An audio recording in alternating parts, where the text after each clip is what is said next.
These fern earrings are dainty and whimsical, perfect for adding a touch of nature to any outfit.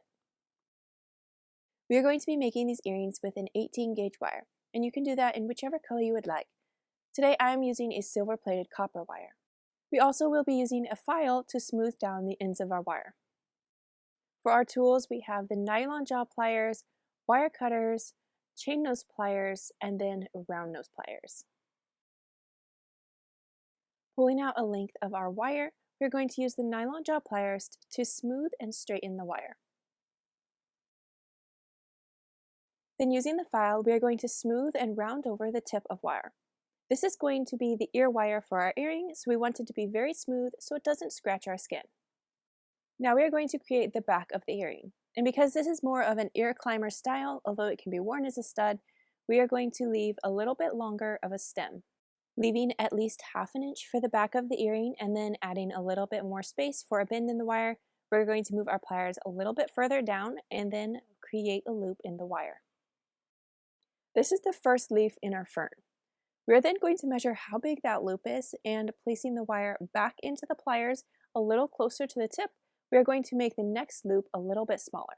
We are going to take the long end of the wire and create a circle wrapping the wire up and over the first loop. Notice how the wire is at an angle from the stem?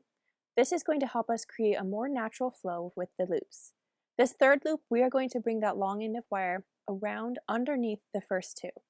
We want each loop we make to be a little bit smaller than the previous one, so that they are descending in size. After creating a loop, we want to place it back into our pliers to gently twist it up towards the top of the earring. And this is going to tighten up the pattern so that these leaves are closer together. When creating this next loop, we are going to bring the long end of the wire up and over the top of the earring. You'll notice as we alternate sides on the earring, we also alternate whether we bring the long end of the wire over the top of the earring or underneath. After creating the initial loop, we will then place it back in our pliers and gently twist it up towards the other leaves. For our fifth and final loop of the fern, we are going to be creating it at the very tip of our pliers, as this is going to be our smallest loop. Here it's easy to see how the last loop we made is further apart than the other leaves. So this is why we need to place it back into the pliers and twist those loops closer together. Using our nylon jaw pliers, we are going to gently press the design so that all of the loops lay flat. To create the point of the leaf, we are going to place the wire into the very tip of the pliers and bend the wire over. Then using the wire cutters, we are going to leave a little space but cut off the extra wire. Smoothing that tip of wire with our file first, we are then going to take the chain nose pliers and gently squeeze that little hook together. Once it's pressed together, we will then change the position of our pliers to make sure that the wire is lined up with the rest of the earring. Then I'm going to again use the nylon jaw pliers to press the design together. Using our round nose pliers, we are now going to bend the wire to create the back of the earring. Placing the tip of our wires at the top of the first leaf, we are going to gently bend the wire over to create a 90-degree angle. Then placing the wire a little further down into the pliers, we'll bend the wire over the rest of the way. Now we have finished the first earring. For the second earring, we are going to mirror the pattern of the first one. So if you'll notice which way you bent the wire for the first earring, create the second earring bending the wire in the opposite direction. To make sure that our loops are the same on both earrings, we're going to use our first earring to measure how big our loop needs to be, and then we will use that to create the loop on our second earring. Also use the first earring as a pattern for how much wire you need for the back of this earring, and then you can go ahead and create your first loop. Remember that the goal is to have a pair of mirrored earrings, so if you need to double check the first earring and which direction you wrapped the loops, check that so that you can wrap the wire for the second earring in the opposite direction. Also, when creating the loops, remember to go back with your pliers and gently twist the loops up towards the top of the earring so that the leaves are closer together. We want the loops to be descending in size, so after you create one loop, make sure you move the wire closer to the tip of the pliers so that the next loop is a smaller size.